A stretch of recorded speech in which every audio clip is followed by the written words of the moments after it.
You're listening to Lyfe and Shyt. I'm Daneyel Walker. And I'm Tommy Walker. Join us as we talk about our journey overcoming fears, boundaries, marriage, family, lifestyle, business, and whatever other shit you can think of. We're individuals that came together to create one unit with one mind and one goal.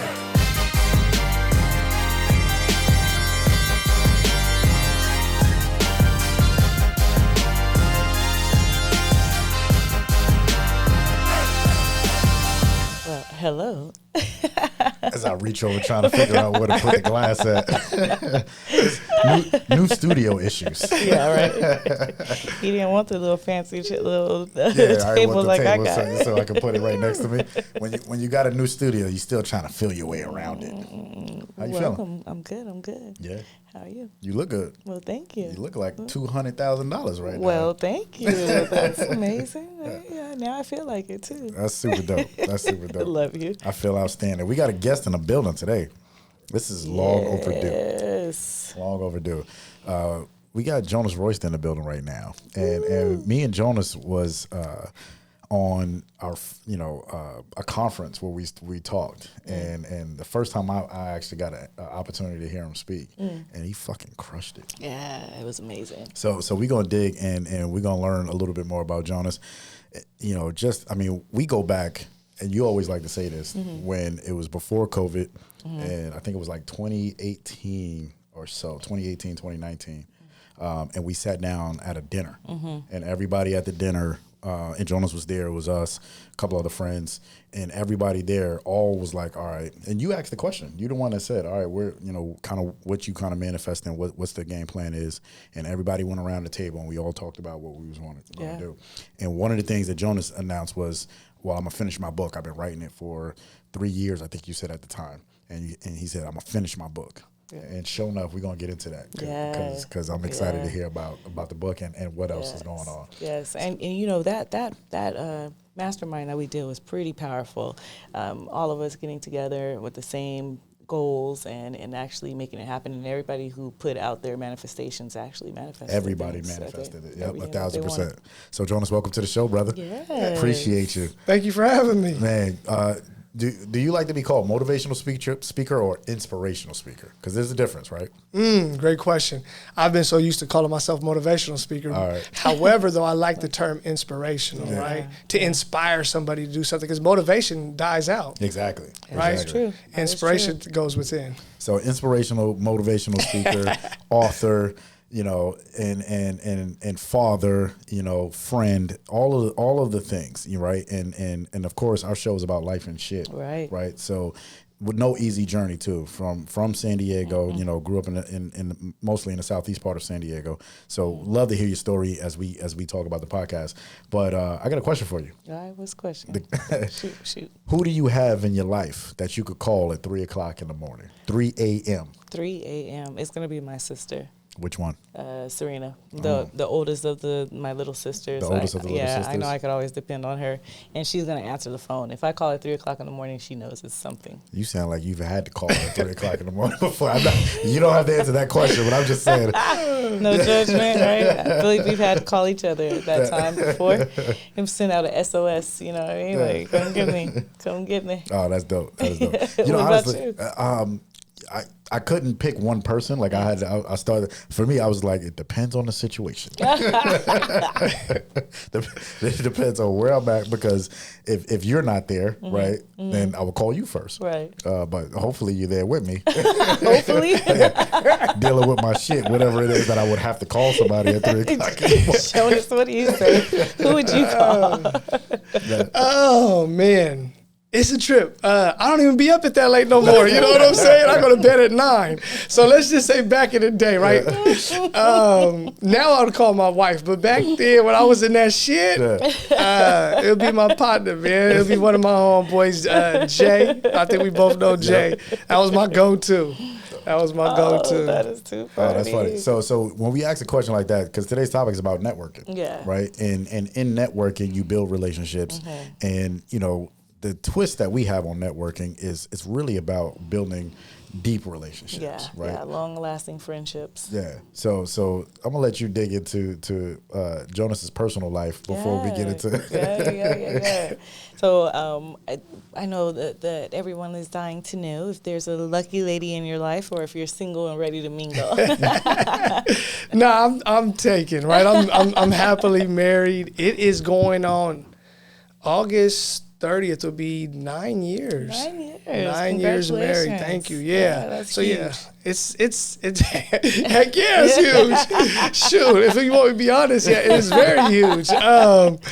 Because it's not a simple thing, right? It's a commitment to be committed to the commitment. That's a great way of putting You know what I mean? 1000%. So yeah, my wife Lisa, yeah, we've been married 9, but we've known each other. We first met back at Southwestern College in the year 2000. So we dated for a little bit, fell off for some years, got back together randomly, saw each other downtown. I had to chase her. She didn't want to be with me.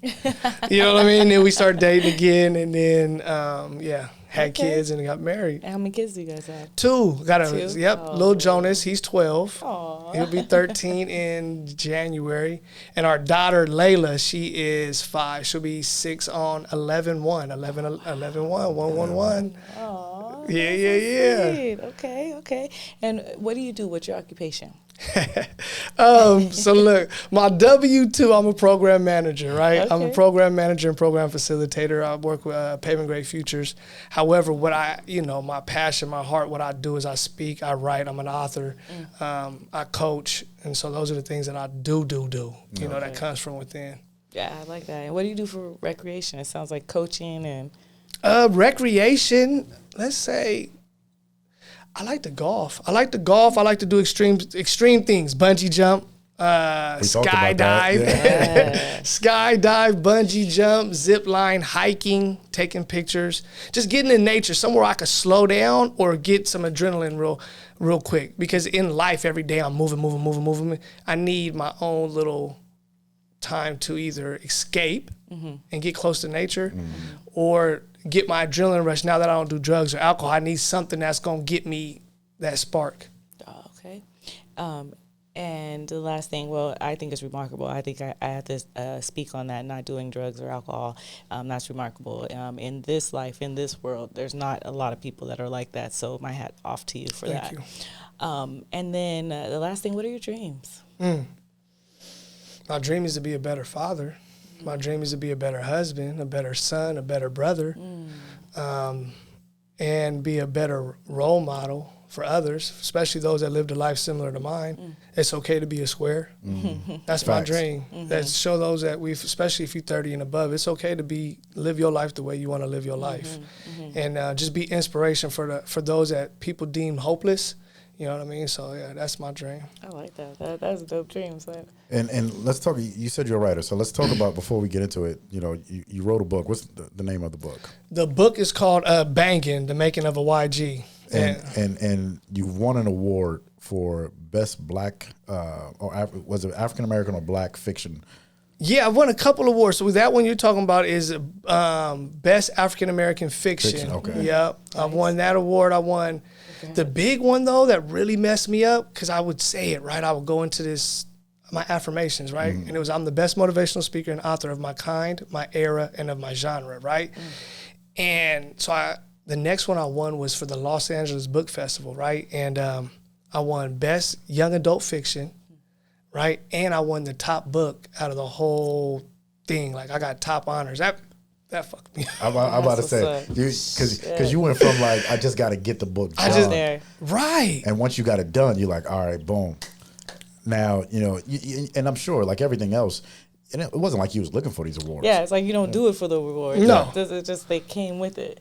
And in that, when you drop a book, now, how much networking are you doing? Like, are you waking up every single day looking like, all right, I gotta get into a room. Because I want people to understand, like, you went out to actual prisons and talk with inmates that was reading your book at the time, right? Correct. Like did that require networking, or was that just as random, like a phone call? They just like, hey. Both. The universe was on my side. just to talk about the getting into prison, it was just a random act. I'm sitting somewhere, I'm seeing some people doing something. A good friend, Miles, I think you guys know him, right? Said, hey, what are they doing? They got books. I'm like, I don't know. I think they're doing a book drive. He says, hey, man, you got a book, you're an author, go donate your book. Yeah. And but see, just through those small acts, right? And then I take the action upon that my friend gave me, built that networking, got me inside the prison, got me inside the county jail. And so you do have to be intentional. Sometimes, for me, I wasn't looking for it, right? It's just get the book. I was just so happy. However, I had to be intentional and start to network, shake hands, meet friends, you know what I mean, and get out there. All the conversations were totally different. Everyone is different. Every conversation is different, right? Especially when you're talking to someone who doesn't even know the genre of the book, right? What is banging, right? Some people think it's a sexual act, right? What is that? Is that sex, right? Those other people that didn't grow up the way we grew up, right? Right. So they're like, what is it? I'm like, no, it's not that, right? Then they're like, what is AYG? Yeah. What is AYG? Yeah. I'm like, a young gangster.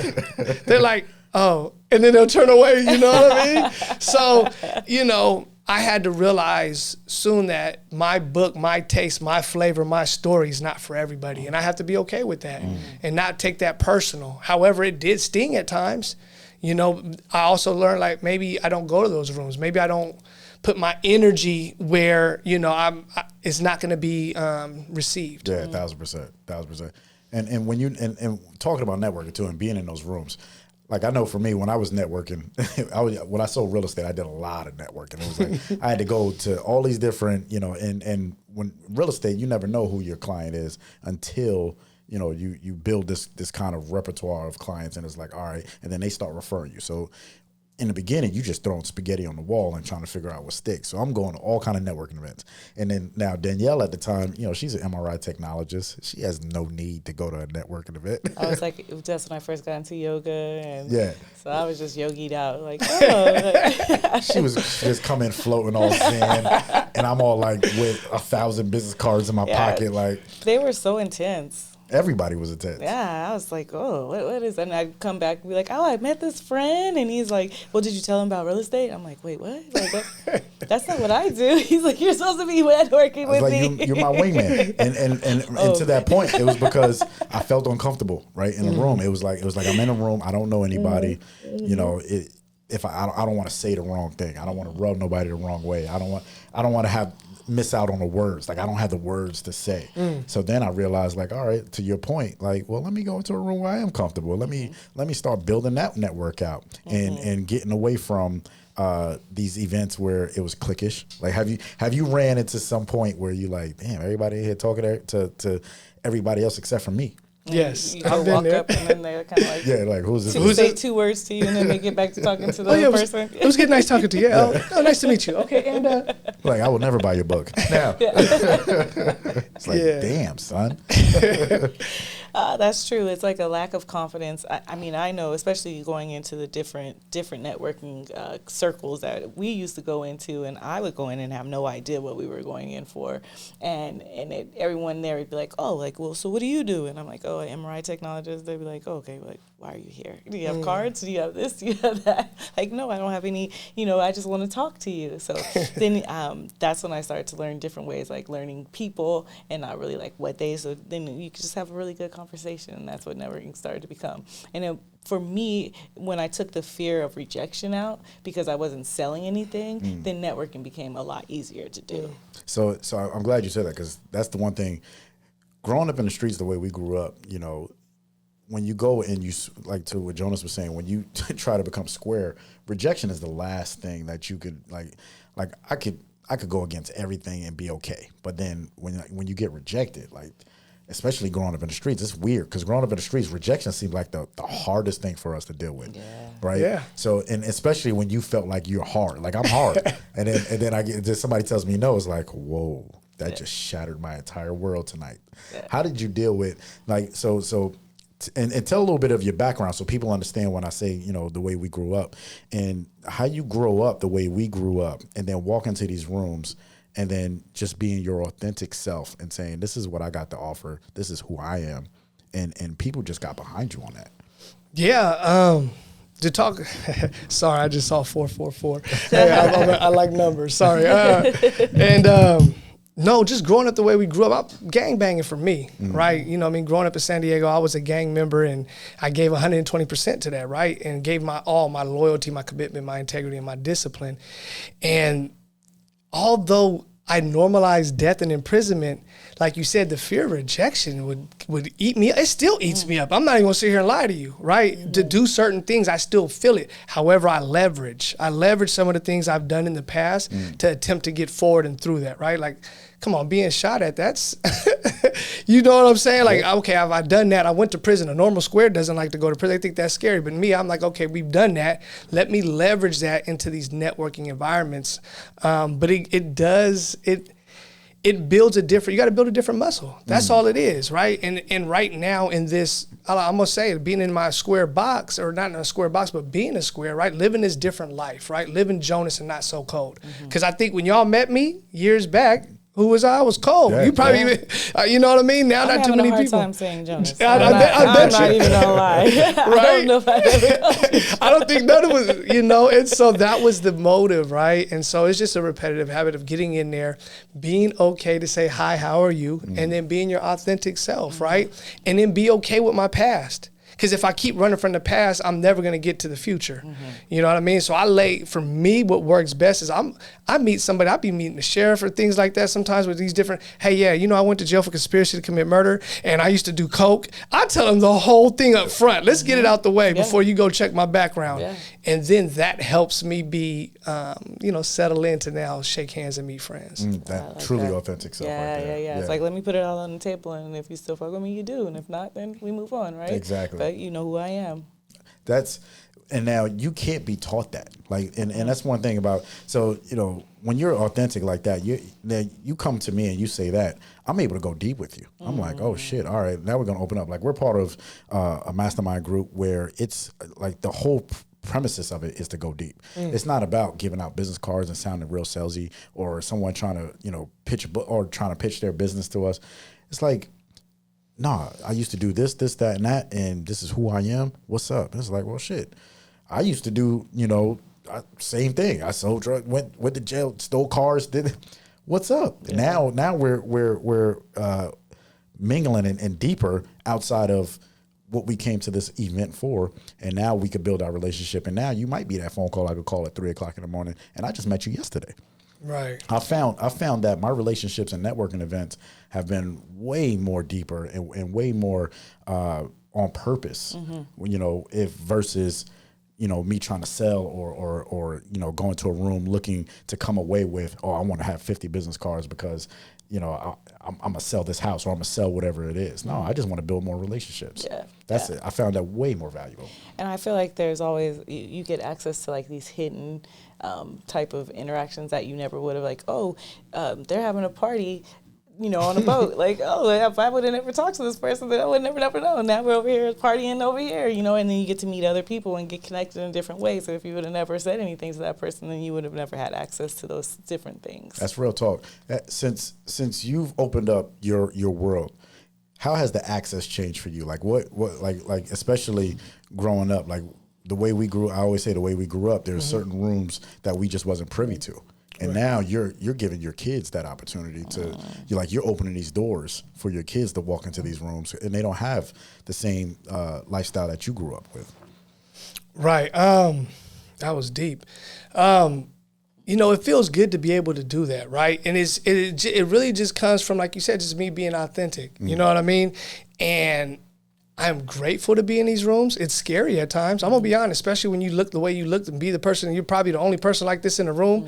You know, I have to tell myself I'm more than enough, right? And so, you know what I mean? I'm okay with who I am, and then I'm able to get into these doors because I'm opening doors not just for my family, but for others that's similar in my life, or our life, the way we've walked. And it feels good to know that we're doing that I'm doing that. But yeah, I'm not gonna sit here and lie like it's easy, but it's simple when I know that I have a goal to open doors. You know what I'm saying? 1,000%. That's definitely ain't easy. And you just did, so you talk about extreme, and Daneyel pointed out about, you know, no more drinking.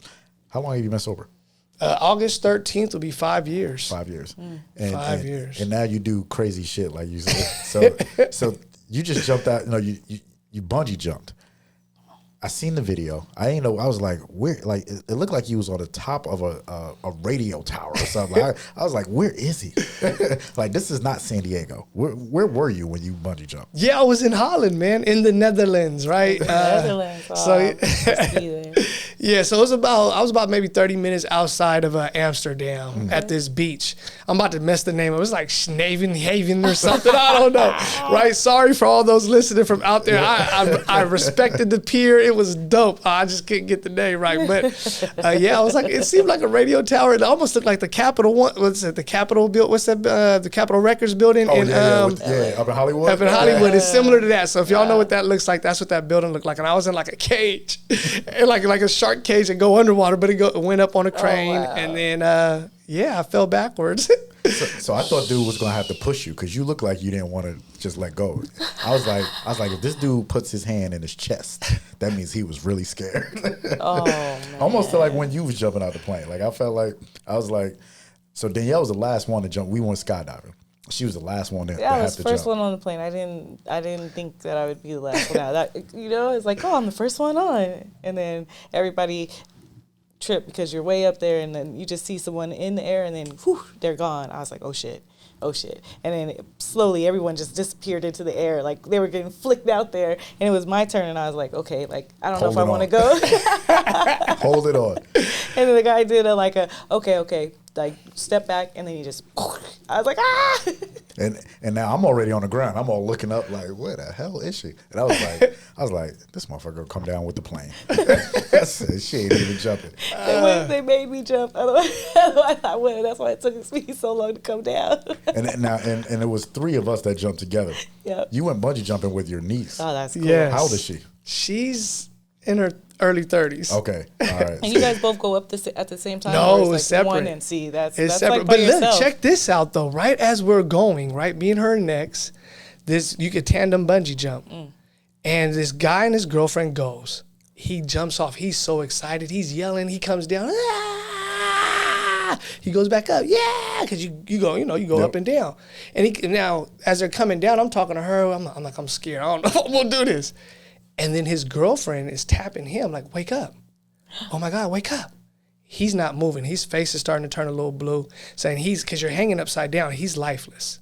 So now I'm dead serious. And now I'm looking at my niece. I'm like, I don't know. I'm looking at the other dude before me. He's acting like he's taking off his things, right? And so then they bring him down, and he's still not waking up. They're slapping him. The workers are coming. They're bringing water, throwing water on his face. Like, wake up. She's screaming, crying. And then finally he wakes up, and he's like, it was great, right? And I'm sitting here like, do we go, right? And I'm like, well, I already paid my money. It can't be that bad. I guess just don't die, Jonas. So, yeah, that was my experience right before I went, though. Oh, hell. You watched a dude die right before he jumped. Right before I jumped. And come back. He comes back to life. I would have been like, I'm not doing it. You would have got down? Yeah, you'd have climbed back down? Yeah, I 1,000% would have been like, that's a sign. So I'm glad you're like, I'm going to keep on going. Paving the way, right? Sometimes you just got to pave the way. So what does bungee jumping do for you? Like what was that? Like, how did that change you? What did you bring back when you came home? Like, what did it bring back to your world, your ecosystem? Leverage. So I use those experiences. I've skydived as well twice already. I'm going again real shortly.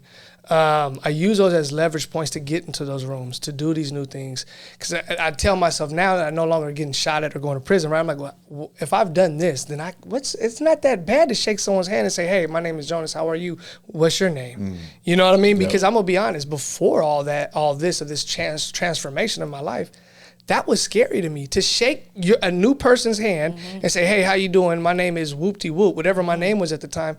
My hand would get sweaty. I wouldn't even look at the person. It would probably be a weak handshake. That was something that because I wasn't okay with myself. Right. And when you're not okay with yourself, I tended to draw within, right? I wouldn't get out there. Yeah. And so I use that as leverage points. Like, okay, boom, I jumped, and that shit was scary as hell. Okay, let me go ahead and make these calls. Let me send this email. Let me ask the question for support. I love it. That's level it. Up. That's level what. Yeah, up. exactly. Let me ask you guys this. So you go to a networking event, right? And then afterwards, you have all these numbers. How do you stay connected?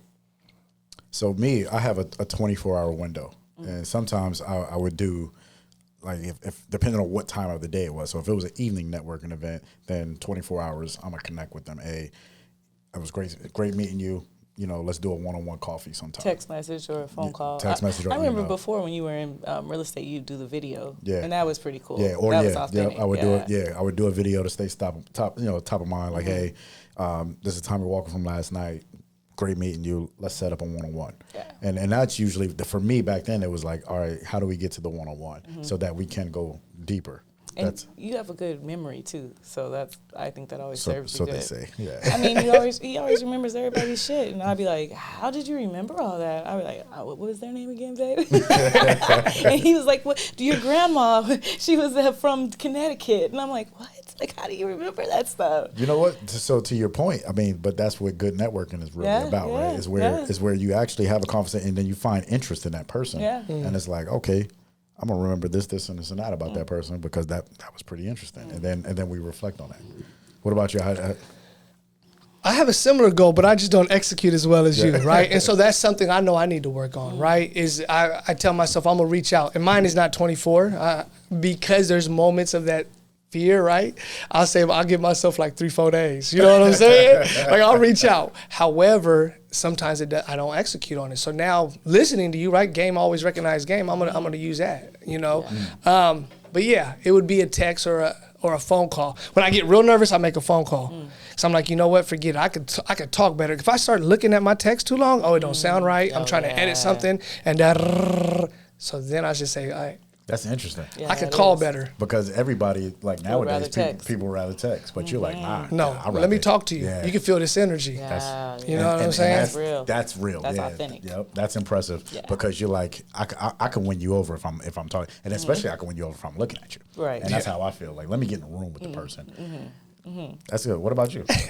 For me, I'm horrible at it. But you know, Yes, I just got into the whole like learning with the whole networking thing was like the advantages of it than just having a cool friend that I go to brunch with every now and again. So if I went to 10 networking events and I found one friend that I went to brunch with a couple of times, I thought I was winning. I have a stack of cards and I just keep on collecting those cards, and you'd be like, "What are you gonna do with the cards?" I'm like, "Babe, look how many cards I got. Like, have you contacted anyone?" Like, no.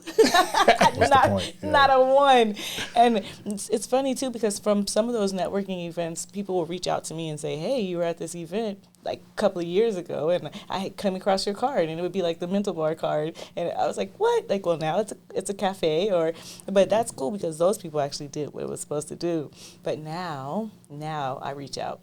I don't even And it's the next day. I don't even carry business cards no more. No, you don't. You don't. But I did. So somebody was like, "Oh, you should get this electronic joint." I'm like, I guess I have to. Yeah, because how do you share your information then? You just tell them to slide in your DMs? Well, no, I don't tell them anything. I'm like, nowadays, I'm like, yo, come check me at the mental bar. No lie. I got to a point where I'd be like, yo, if you really about like networking, this is where you can find me. And if you show up, then I know you was real about what you were saying. If I give you a business card, I'm added to your list. You're gonna spam me with a bunch of like, oh, I'm selling this or come to this thing, and it's like, I don't need all that. So I stopped carrying business cards because I don't want your spam. How do you deal with people you don't want to network with that want to network with you? You really want to? I tell them straight up like, yo, I'm good. I say straight up, I'm good. But you know, I'll take your information and pass it on to somebody else who might benefit from that. Sometimes you just got to be real. Sometimes you got to be real. I'm working on that, right? No's not a bad word, right? No is not a bad word. You got to be tactful. So, and it's funny that you say that because we had a meeting today, and you know we was on a Zoom call, and the lady was pitching us, right? She straight pitch, and I was in the cafe, so I was a little distracted, and I was like, but Daneyel was paying attention all the time, and I was like, hold up, well, what are we doing? And Daneyel was like, oh, well, it's this, and this, and this, and I was like, I don't want to do this. Well, and it's funny because when people pitch us and I know you don't want to do it, or I know we are not going to do it, then I always look at Tommy to say the no. I'm always like, so yeah, we're doing this, and that. How do you feel about it, babe? He's like, really? and legit, I'd be like, all right, so we'll get back to you in 24 hours. We're going to talk about it. We're going to discuss it. And me, going back to real networking or real sales or anything, if you did a great job, you're gonna get a positive answer right there on the that's spot. true. If somebody That is plays true. you off like, I'll get back to you. You already know. You already know. Like, don't even try. Don't even try. It's all good. So Jonas, we got. I'm really excited about some things that's coming up in the near future. You're writing book number 2. I am. I sure am. Now, Done with it. yeah. Now, how hard is it to write a book? Now, because I mean, you went from I gotta get the book done to now working on book number 2, ready to drop. Won awards, right? Right. So how is that process? What is your process like now, since you're in the zone? It's making sure I give myself that time, finding my creative space, being disciplined and committed to that time, and regardless of what's going on, continue to be committed to that commitment. You know what I mean? And how and that's dope. But how are you able to teach that to your kids and like the family life, like that same discipline? Are you able to pass that down, or are they just seeing it and you're hoping like, oh man, I hope they catch all this that I'm doing? Well, I attempt to, I believe they're catching some of it, right? Because within discipline, you have to have a routine. My success is in my routine. And so as I preach routine, as my son has routine and he understands that practice doesn't make perfect, but it makes improvement. And he sees his dad. I remember when I was doing wholesaling and he would hear me make these calls and I'm getting rejected time after time after time. And he'd be like, Dad, go ahead, keep going though. I'm like, yeah, I'm gonna get a yes. And then he would hear me get the yeses. And so he would see it in real time, right? And I think that's the best experience in order to teach. Because at the end of the day, no one's gonna do it until they really want to do it. You know what I mean? You could bring a horse to water, but you can't make it drink it. True that. So That's 1,000%. That's 1,000%. So we gonna wrap up with our final thoughts. So we always do a final thought, and we want to hear your final thought on this before we get all your handles as well, because people need to get in contact with you. People need to know how to get get a hold of the book, right? Because you're on Amazon. Correct. That's where I got my book from. I was like, I should have got my book from the author himself. I know him. I had to go to Amazon and get mine. Drive up those sales. Go to Amazon and get appreciate it. True that. but what's your final thought? So my final thought comes from Zig Ziglar. Yes, you can have everything in life you want if you just help enough people get what they want. And to me, that's networking, right? When you connect other people to what they need, be a connector a bit, then that's when you network. And then once people get what they want, you'll eventually get what you want. That's 1,000%. Next time you got to do it in Zig Ziglar's voice. When you get people what they want. Zig's the best, isn't he?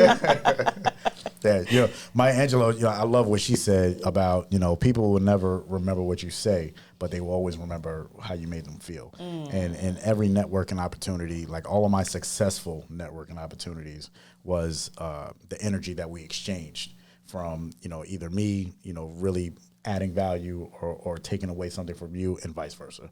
And so I love what Maya said. But at the end of the day, as we made fun of networking and being in these cliques and all that stuff, but networking takes, you have to network. And it's not the networking that people think, we're about to go to this networking event and hand out 1,000 business cards. No, it's really just opening up doors for you and, everybody that's coming behind you to keep that door open. For sure.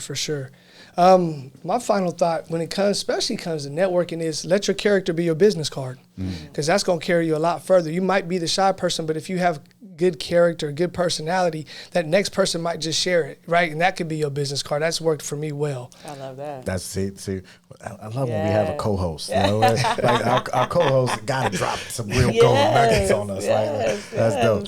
Yeah, Jonas, what's the hashtags, the handles, the @? Are you on Threads?